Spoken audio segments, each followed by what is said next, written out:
नमस्कार, स्वागत है आपका संसद टीवी पर। मैं हूं मनोज वर्मा और आप देख रहे हैं हमारा खास कार्यक्रम मुद्दा आपका। आज हम बात करेंगे भारत में सामाजिक सुरक्षा में वृद्धि की। इस मुद्दे पर बात इसलिए क्योंकि भारत में सामाजिक सुरक्षा कवरेज का अभूतपूर्व विस्तार दर्ज किया गया है। किसी न किसी सामाजिक सुरक्षा योजनाओं से लोगों को मिलने वाला लाभ 2015 में जहां 19% था, वो बढ़कर 2025 में 64.3% हो गया है। इसका मतलब है कि भारत की आबादी का 64.3% यानी करीब 94 करोड़ लोग अब कम से कम एक सामाजिक सुरक्षा लाभ के अंतर्गत आते हैं। इस अभूतपूर्व वृद्धि को अंतर्राष्ट्रीय श्रम संगठन ने स्वीकार किया है। जाहिर है 10 वर्षों में ये 45% अंकों की वृद्धि वैश्विक स्तर पर सबसे महत्वपूर्ण विस्तारों में से एक है। लाभार्थियों की संख्या के मामले में नागरिकों को सामाजिक सुरक्षा प्रदान करने में भारत अब चीन के बाद दुनिया में दूसरे स्थान पर है। बीते एक दशक में सामाजिक सुरक्षा योजना से किस तरह लोगों के जीवन में बदलाव आया है, सामाजिक सुरक्षा योजना के आर्थिक सामाजिक पहलू क्या हैं, मुद्दा आपका में इस पे चर्चा करेंगे। चर्चा करने के लिए दो खास मेहमान मेरे साथ जुड़े हुए हैं। डॉक्टर के मदन गोपाल जी हमारे साथ जुड़े हुए हैं। मदन गोपाल जी, आपका स्वागत है संसद टीवी पर। मदन गोपाल जी एडवाइजर हैं national health system resource centre government of India के, साथ ही फॉर्मर सीनियर कंसल्टेंट हैं स्वास्थ्य की दृष्टि से देखा जाए तो नीति आयोग में। आपका स्वागत है बहुत बहुत। साथ ही हम बात करेंगे डॉक्टर देवी दयाल गौतम जी से, जो असिस्टेंट प्रोफेसर हैं समाज शास्त्र विभाग, Delhi school of economics, Delhi university से। देवी जी, आपका भी स्वागत है संसद टीवी पर। लेकिन आप दोनों से इसको मैं समझने की कोशिश करूं कि सामाजिक सुरक्षा योजनाएं किस तरह से जीवन को में बदलाव ला रही हैं, किस तरह आर्थिक सामाजिक बदलाव आ रहा है। आइए सुनते हैं प्रधानमंत्री नरेंद्र मोदी जी ने मन की बात में क्या कहा। मेरे प्यारे देशवासियों, अब मैं आपको देश की दो ऐसी उपलब्धियों के बारे में बताना चाहता हूं जो आपको गर्व से भर देंगी। इन उपलब्धियों की चर्चा वैश्विक संस्थाएं कर रही हैं। पहली उपलब्धि तो हमारे स्वास्थ्य से जुड़ी है और मुझे आपको ये बताते हुए बहुत खुशी है कि विश्व स्वास्थ्य संगठन यानी WHO ने भारत को ट्रैकोमा फ्री घोषित कर दिया है। अब भारत ट्रैकोमा मुक्त देश बन चुका है। ये उन लाखों लोगों की मेहनत का फल है जिन्होंने बिना थके, बिना रुके इस बीमारी से लड़ाई लड़ी। ये सफलता हमारे हेल्थ वर्कर्स की है। साथियों, आज भारत में ज्यादातर आबादी किसी न किसी सोशल प्रोटेक्शन बेनिफिट का फायदा उठा रही है और अभी हाल ही में इंटरनेशनल लेबर ऑर्गेनाइजेशन ILO की बड़ी अहम रिपोर्ट आई है। इस रिपोर्ट में कहा गया है कि भारत की 64%, 64% से ज्यादा आबादी को अब कोई न कोई सोशल प्रोटेक्शन बेनिफिट जरूर मिल रहा है। सामाजिक सुरक्षा ये दुनिया की सबसे बड़ी कवरेज में से एक है। आज देश के लगभग 95 करोड़ 95 करोड़ लोग किसी ना किसी सोशल सिक्योरिटी योजना का लाभ पा रहे हैं।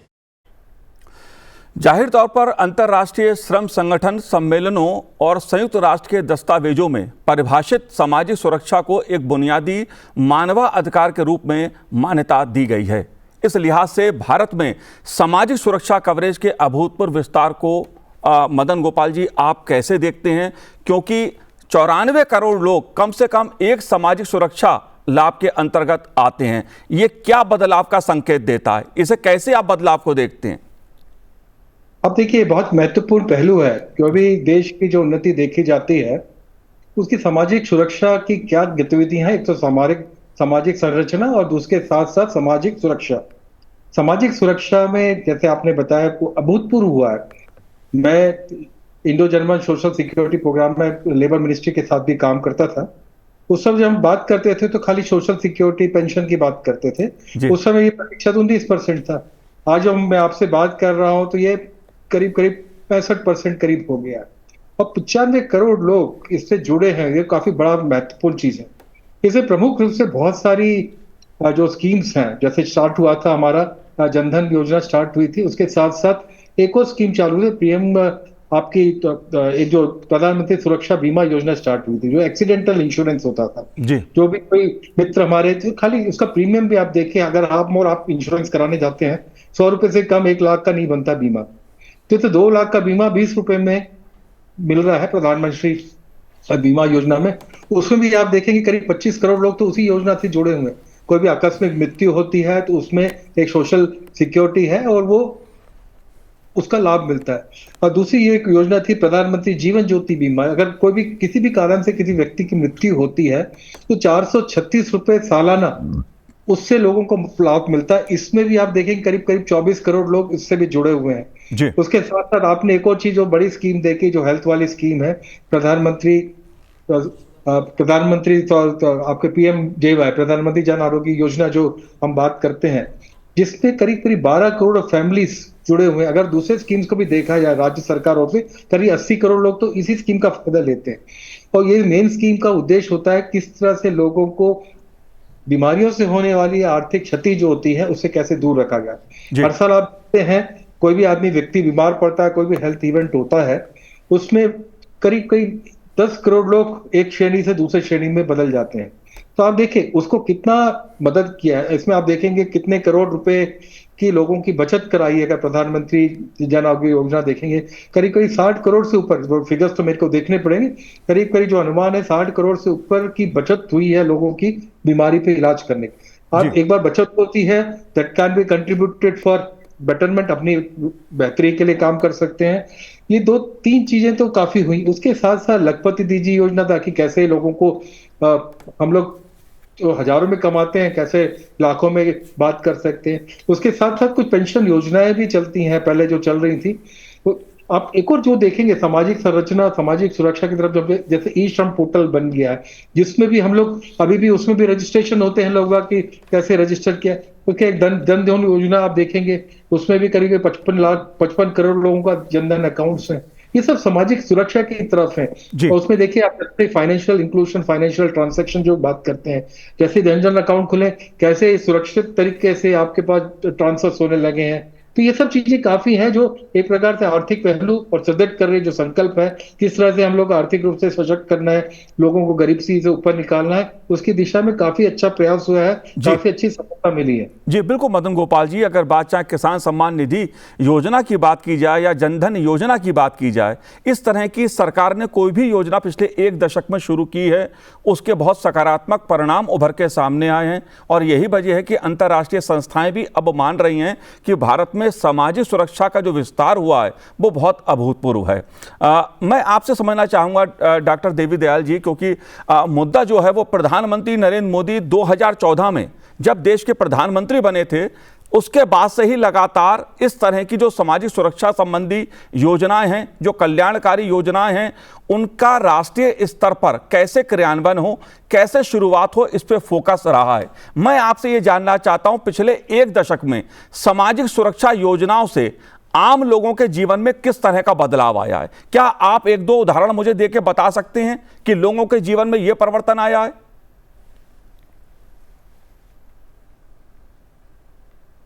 देखिए, एक जो ILO की जो ये लेबर इंटरनेशनल अंतर्राष्ट्रीय लेबर ऑर्गेनाइजेशन की जो रिपोर्ट आई है जी, ये एक बहुत ही पॉजिटिव ढंग से, क्योंकि उन्होंने हमारे पैमाने नहीं, अपने उनके पैमाने हैं नापने के, दुनिया भर में किस तरह से इसको नापते हैं, उन्होंने अपने पैमाने पर रख के उस ढांचे को पूरी तरह से नापा है कि किस तरह से इतना, जैसा कि आप लोगों ने बताया, मदन जी ने बताया, आपने भी बताया कि करीब 94 करोड़ लोग जो है, 94,000 करोड़ लोग जो है हमारे देश में अभी इस योजना का, किसी न किसी तरह की योजना का लाभ ले रहे हैं। हम दूसरे स्थान पे हैं, लेकिन जो पहला स्थान पे चाइना है उससे हम बहुत पीछे नहीं है। हम जिस तरह से 10 सालों में, जो कि एक 26% के आसपास का था और जो कि नीचे एक 20 के नीचे था, जो कि इतना ऊपर आया, जिसमें इतना बड़ा 45% का उछाल है इस पूरी योजनाओं के दायरे में लोगों को लाने का। जो सरकार जो 14 में आई थी, नरेंद्र मोदी जी जब प्रधानमंत्री बने थे, तो उन्होंने कहा था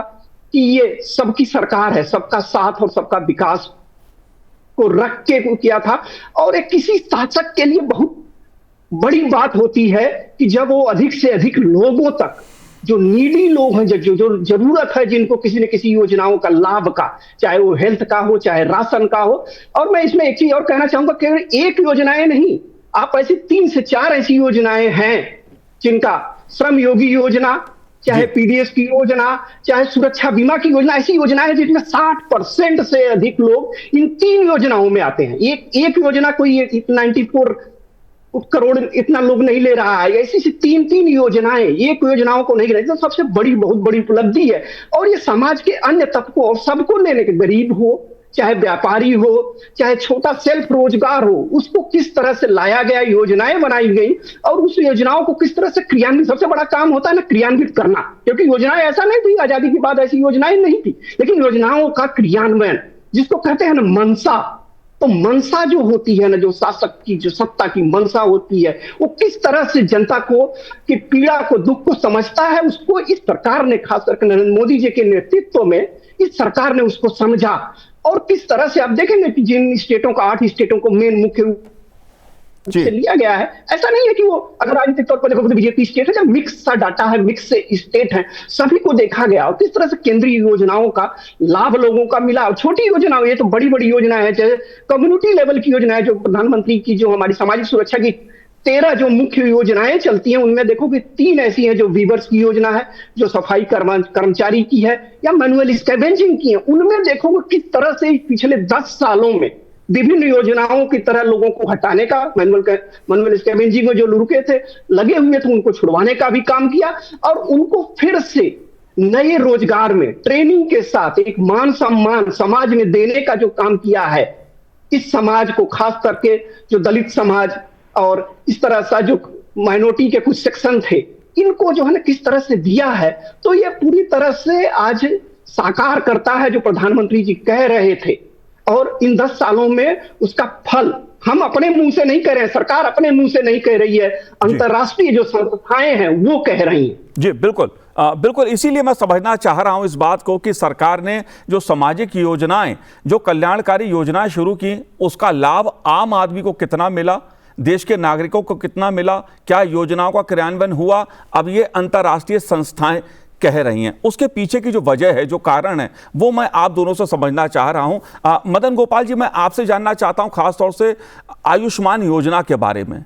इस योजना के बारे में सरकार का ये दावा रहा है, सरकार ये कहती है कि इस योजना ने लोगों के जीवन में आर्थिक और सामाजिक दृष्टि से एक बड़ा परिवर्तन लाने का काम किया है, और उसके पीछे आधार ये है कि यदि किसी को गंभीर बीमारी हो जाती है तो गरीबी उसे घेर लेती है और उसके रोजी रोटी पर जो असर पड़ता है वो अलग पड़ता है। आयुष्मान योजना का आप कैसे देखते हैं, किस तरह से क्रियान्वयन हुआ है और इसके क्या परिणाम उभर के सामने आए हैं? तो मनोज जी, एक जो आयुष्मान योजना थी, प्रधानमंत्री जन आरोग्य योजना, आयुष्मान भारत वाली, तो आप देखेंगे उसकी जो मूल भावना थी, जिससे क्या था, किस तरह से हितग्राही का सशक्तिकरण करना, प्लस उसके आर्थिक जो क्षति होती उसके लिए व्यवस्था करनी, तो आउट ऑफ पॉकेट एक्सपेंसेस बोलते हैं, तो कैसे रिड्यूस करना, ये दोनों ही चीजों में काफी हद तक के सरकार की जो कोशिश रही सफल रही है।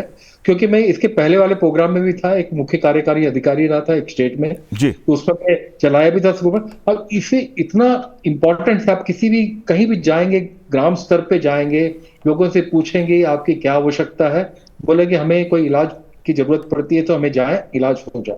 ये सरकार ने, इस योजना ने जो एक काम किया है, इतना सशक्त कर दिया है, एम्पावर कर दिया है व्यक्ति को कि कोई भी अस्पताल में, प्राइवेट हो गवर्नमेंट हो, वहां जाकर अपना इलाज करा सकता है, कैशलेस करा सकता है, उसको कोई पैसा देने की कोई आवश्यकता नहीं है, वो अपना इलाज करा सकता है कहीं भी। दैट मीन्स इतना एम्पावरमेंट किया है कि सिल्वर क्लोम वाले जो आपके बिल्डिंग्स होते हैं, प्राइवेट वाले जो अच्छे चमचमाती बिल्डिंग रहती है, वहां पे भी गरीब आदमी घुस सकता है, इलाज करा सकता है, इलाज करा रहा है। आप देखेंगे करीब 7 करोड़ से ज्यादा लोग इसका लाभ ले चुके हैं, करीब 60,000 करोड़ से उसकी बचत हो चुकी है लोगों की इलाज कराने के, उसमें इतना आउट ऑफ पॉकेट एक्सपेंसेस सब लोगों ने मदद किया लोगों को कम कर। इस योजना में करीब 5 लाख रुपए तक का साल भर में उसका लिमिट होता है, और अभी तक के लोग बोले कम है, ऐसा नहीं है। आप देखेंगे हार्डली लेस देन 0.1% से भी नीचे ऐसे केस होंगे जो 5 लाख तक के पहुंचे, अदरवाइज उतने तक के पहुंचा नहीं है। इसने एक और काम किया है सशक्तिकरण के साथ साथ में, और ये जो बीमारी है, पहले जितने भी इंश्योरेंस स्कीम्स होते थे वहां पे प्री एग्जिस्टिंग कंडीशन, अगर पहले की बीमारियां हैं तो वो कूलिंग पीरियड होता था, उसके बाद कवर होती थी। इसमें राइट फ्रॉम डे वन से आप कवर्ड हैं। इसमें एक और जो चीज है, ये आपकी पात्रता के हिसाब से, इसमें ऐसा नहीं कि कोई आपको बीमा की राशि देनी हो या कोई आप कहीं जाकर रजिस्ट्रेशन कराना हो, आपका अगर नाम है SECC डेटाबेस में तो आप इसकी लाभ ले सकते हैं, और ये लाभ ले रहे हैं लोग बात। तो इस हिसाब से जो गोल्डन कार्ड जनरेट करते हैं वो अलग बात है। आपका नाम है तो अस्पताल में भी जाएंगे, वहीं पे भी आपका नाम होगा तो आप जाके इलाज करा सकते हैं। बस एक ही वो है कि आपका नाम सूची में होना चाहिए, सूची में होता आ जाएगा। अभी तक के इसमें करीब 1900 प्लस कुछ पैकेजेस हैं जिसको एडमिनिस्ट्रेटिव उसके लिए काफी सुगमता के लिए किया हुआ। अदरवाइज किसी को कोई भी बीमारी हो, अगर वो 1900 बीमारियों में भी कवर नहीं है, वो भी जाकर अपना इलाज का, उसका खाली प्री अप्रूवल मिलता है, उसका इलाज हो जाता है। दैट मीन्स व्यक्ति को इतना सशक्त कर दिया है, अपनी बीमारी के कारण जो डर के मारे इलाज नहीं कराते थे वो जाकर अब इलाज कराने लगे हैं। हेल्थ सीकिंग बिहेवियर चेंज हुआ है लोगों का, थोड़ी सी बीमारी होती है वो चिकित्सा परामर्श करने लगे हैं, वो बिहेवियर भी चेंज हुआ है। हाउस होल्ड अब बीमारी की तरफ ज्यादा जागरूक हुआ, बीमार नहीं पड़ना उसके बारे में सोचने लगा, क्योंकि साथ साथ में हमारे माननीय प्रधानमंत्री जी जो fit India movement, eat right movement, ये सब चीजें फोकस कर रहे हैं। एक बार जब जागरूकता बढ़ रही है स्वास्थ्य के प्रति, तो ये दोनों चीजों के प्रति भी लोगों को झुकाव बढ़ रहा है, और आप देखेंगे बहुत सारे लोग फिट होने की तरफ कर रहे हैं, अच्छे खाने की तरफ मतलब प्रेरित हो रहे हैं। इस तरह की चीजों में बदलाव आया है काफी। और देखेंगे तो आप जाहिर सी बात है कि आयुष्मान योजना ने सामाजिक और आर्थिक दृष्टि से लोगों के जीवन में एक व्यापक बदलाव लाने का काम किया है। डॉक्टर देवी दयाल जी, मैं आपसे समझना चाहूंगा, ऐसा माना जाता है कि सामाजिक सुरक्षा जो योजनाएं होती हैं वो समाज और राष्ट्र के निर्माण में महत्वपूर्ण भूमिका निभाती हैं। पिछले 10 वर्षों में किसी एक योजना के बारे में आप मुझे बता सकते हैं जिसने समाज और राष्ट्र निर्माण में महत्वपूर्ण भूमिका निभाई हो? ऐसी कौन सी योजनाएं का आप जिक्र करना चाहेंगे?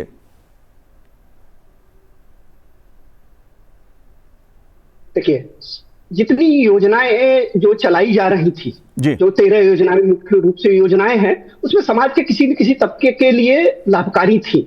लेकिन अगर हम किसी एक योजना का नाम लें, जैसे कि हम अगर एक छोटी सी स्कीम है कि वो किस तरह से समाज के एक सबसे नीचे जो दलित इंटरप्रेन्योर स्कीम है जो अंबेडकर इंटरनेशनल सेंटर के थ्रू चलाई जाती है, उसने इन पिछले 10 सालों में, जबकि 16 तक उसका बहुत अच्छा कोई परफॉर्मेंस नहीं था क्योंकि उसमें बहुत सारे बदलाव किए गए, उसका अलग से एक कैपिटल फंड बनाया गया, और उसमें आज के समय में जो दलित योजनाओं का लाभ लेके जो नए युवा, क्योंकि एक यूथ को जो है ना जिस तरह से इन योजनाओं का लाभ दिया गया, आज उसमें करीब 10,000 से, लाभ तो बहुत लोगों ने लिया, लेकिन 10,000 लोग एक सफल उद्यमी तरह तरह के क्षेत्र में राष्ट्र के निर्माण में कोई किस तरह से, कोई बहुत सारे लोग उसमें है ना कि जिनमें हम बहुत लोगों से मिले जो लोग टेक्नोलॉजी के क्षेत्र में, आज जो टेक्नोलॉजी इस तरह से चली जा रही है, AI और आज सबका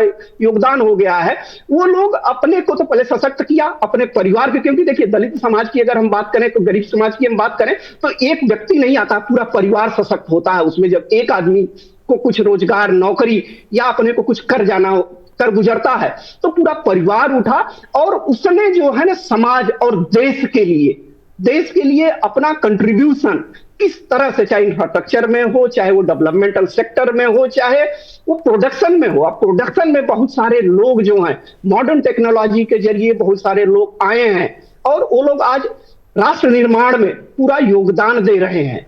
और चाहे आप मैनुअल स्कैवेंजिंग का ले लें, जो लोग निकले हैं एक डिक्की के थ्रू, बहुत लोग निकले, उसमें से निकाले गए, उनके साथ रिहैब किया गया, आज वो लोग अच्छे से अच्छे रोजगार, सरकार की योजना जैसे पेट्रोल पंप देने की योजना थी, एक बहुत सफल योजना रही जो कि बहुत दिनों पुरानी थी, लेकिन वो एक ठंडे बस्ते में थी। उसमें आज करीब, एग्जैक्ट डाटा हमारे पास नहीं है, अभी 2023 में एक रिपोर्ट थी उसमें कि केवल 28,000 दलित परिवार के लोगों को, जो लोग खास करके ऐसे रोजगारों में थे जो कि समाज के सबसे नीचे जिसको माना जाता था कि रोजगार में है, जो काम में लगे हुए थे, उनको दिया गया। वो एक सशक्त होकर खुद सशक्त किए और देश को भी सशक्त होने का काम कर रहे हैं।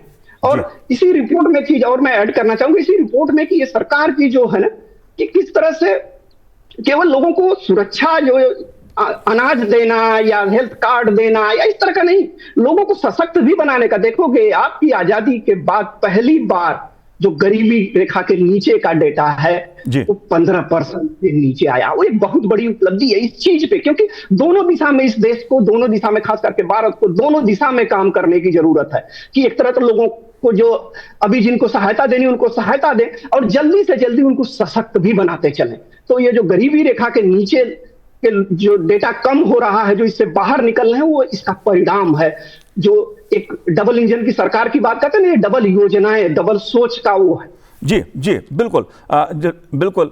अगर देखा जाए टेक्नोलॉजी के योगदान को देखा जाए मदन गोपाल जी, तो इसको आप कैसे देखते हैं? क्योंकि मैं ये मुद्दा इसलिए उठा रहा हूं क्योंकि सरकार कहती है, प्रधानमंत्री नरेंद्र मोदी जी अपने हर कार्यक्रम में इस बात को कहते हैं कि जो सरकार की योजनाएं हैं, जो कल्याणकारी योजनाएं हैं, उनका लाभ, उनका क्रियान्वयन वहां तक हो जो समाज की अंतिम पंक्ति में व्यक्ति खड़ा है, योजना का लाभ उस तक पहुंचे।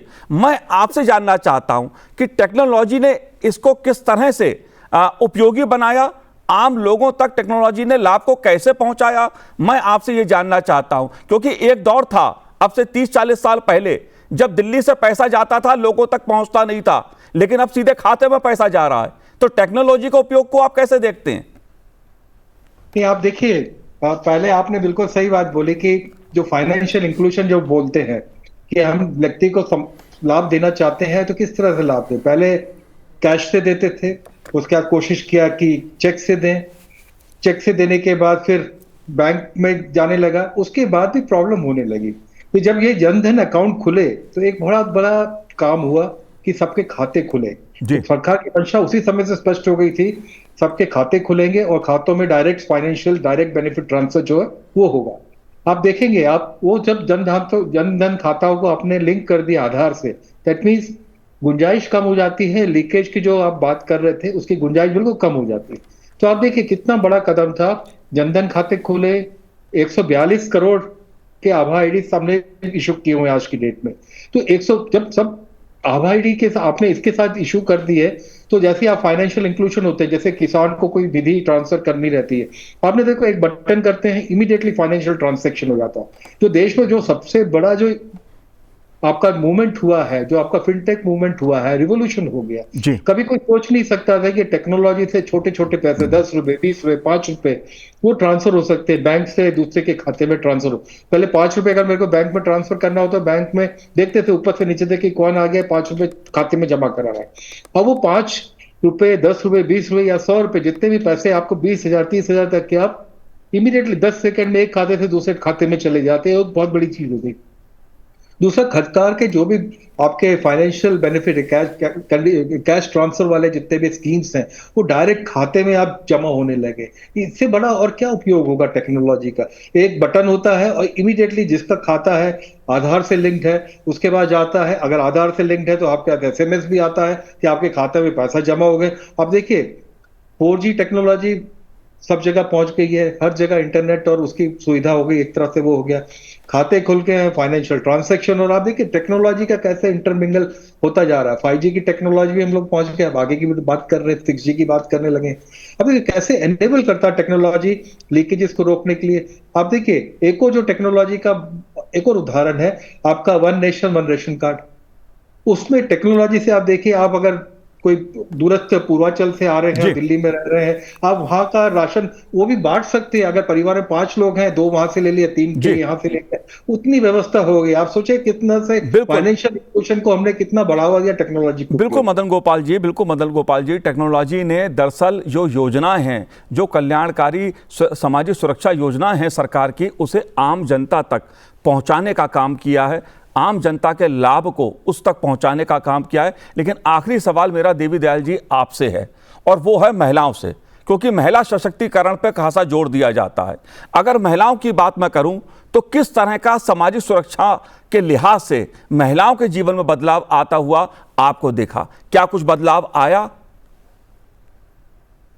महिलाओं के लिए सरकार ने जो जितना सशक्त करने का महिलाओं को काम किया है, सच पूछो तो, और क्योंकि महिला एक समाज का जो है, हमारी देश की जनसंख्या का भी एक आधी हिस्सा भी है, और एक परिवार, जिस तरह का हमारा देश एक परिवार सिस्टम में है, परिवार का एक मुख्य रोल होता है। अगर वो स्वस्थ रहेगी, वो अगर ठीक रहेगी, तो परिवार भी ठीक चलेगा, समाज भी ठीक चलेगा, उससे समाज से देश ठीक चलेगा। तो जो उजाला की योजना जो प्रधानमंत्री जी के द्वारा जो चलाई गई, किस तरह से खासकर गरीब लोगों को, कि महिलाएं अपना जो काम करने के लिए केवल उसी में लकड़ी बीनने या और चीजों में जो समय लगता था, अब वो खेत में काम कर रही हैं, अन्य तरह की स्किल ले रही हैं, और उस स्किल के जरिए समाज के अन्य ढंग से वो सशक्त होने के लिए अन्य रोजगार में जाने का प्रयास कर रही है। केवल खाना बनाने या उसकी चिंता कि लकड़ी कहां से मिलेगी, किस तरह से मिला था, तो ये वो बहुत छोटी योजना है जो कि इस सरकार की, और उसको किस तरह से पहुंचाया गया। और दूसरा जो महिला के लिए जो सबसे बड़ा चीज होता परिवार के लिए, उसका घर। हमेशा देखते हैं कि हर उसको चिंता रहती है हमारा घर होना चाहिए। तो जो नरेंद्र मोदी सरकार ने जो एक घर का, जो महिलाओं के लिए दो काम, औरतों जो है जिस तरह से उनको रिजर्वेशन के लिए पॉलिटिकली भी एम्पावर करने का वो किया है, जो पंचायत से लेके हर तरह की जो रही है उनमें भी करने का किया, लेकिन आर्थिक रूप से और उनको सामाजिक उत्थान, समाज में एक स्तर देने का जो काम किया, इन दो योजनाओं को देखोगे तो उन्होंने अपना जो इस तरह से जो उनकी सबसे ज्यादा एनर्जी होती थी। और तीसरा जो कि आप जानते हैं कि ऐसी परिस्थितियां रहती हैं कि हमारी यहाँ देश की महिलाओं को बीमारी की भी बहुत रहती है। तो जैसा कि वो आयुष्मान योजना की बात कर रहे थे, पूरी बात हुई किस तरह से सफल है, तो उसमें आप देखोगे तो उनको भी सबसे अधिक एक लाभ मिला है। तो ये सरकार जो है महिलाओं, युवाओं और गरीब, इन तीन के लिए, ऐसा नहीं है कि औरों के लिए नहीं, बड़े बड़े रोजगारों के लिए भी, हर तरह से डेवलपमेंट के लिए भी काम किया है, लेकिन इन तीन अगर समाज के मुख्य हिस्से की बात करें तो इसके लिए और स्पेशल योजनाओं के जरिए, ऐसा नहीं है कि हर एक योजना चला दी है, अब स्पेशल योजना के जरिए जब 10 साल और 7 साल उन्होंने काम कर लिया था, तब देखेंगे आप कि प्रधानमंत्री जी एक गरीब की बात करने लगे। गरीब का मतलब सब समाज का, चाहे जिस तबके का गरीब हो उसके लिए, लेकिन उन्होंने पहले कैटेगरी करके अलग अलग करके उनके लिए योजनाएं बनाई और उनका क्रियान्वयन किया। और इस सफलता का जो सबसे बड़ा राज है वो क्रियान्वयन ही है। किस तरह से क्रियान्वयन किया गया है, क्रियान्वयन से लोगों को लाभ पहुंचा है। जी, जाहिर सी बात है, क्रियान्वयन से ही सामाजिक योजना, क्रियान्वयन से ही सरकार सबको लाभ मिला है। इसीलिए सरकार की जो अवधारणा रही है विकास की, लोगों के भले की, सबका साथ सबका विकास, उस अवधारणा ने दरअसल सामाजिक सुरक्षा योजनाओं के जरिए समाज और राष्ट्र निर्माण में महत्वपूर्ण भूमिका निभाने का काम किया है। डॉक्टर के मदन गोपाल जी, आपने हमसे बात की, बहुत बहुत शुक्रिया, बहुत बहुत धन्यवाद हमसे बात करने के लिए। डॉक्टर देवी दयाल जी, आपका भी बहुत बहुत धन्यवाद संसद टीवी से बात करने के लिए। तो आज इस कार्यक्रम में इतना ही, मुझे दीजिए आज्ञा, नमस्कार।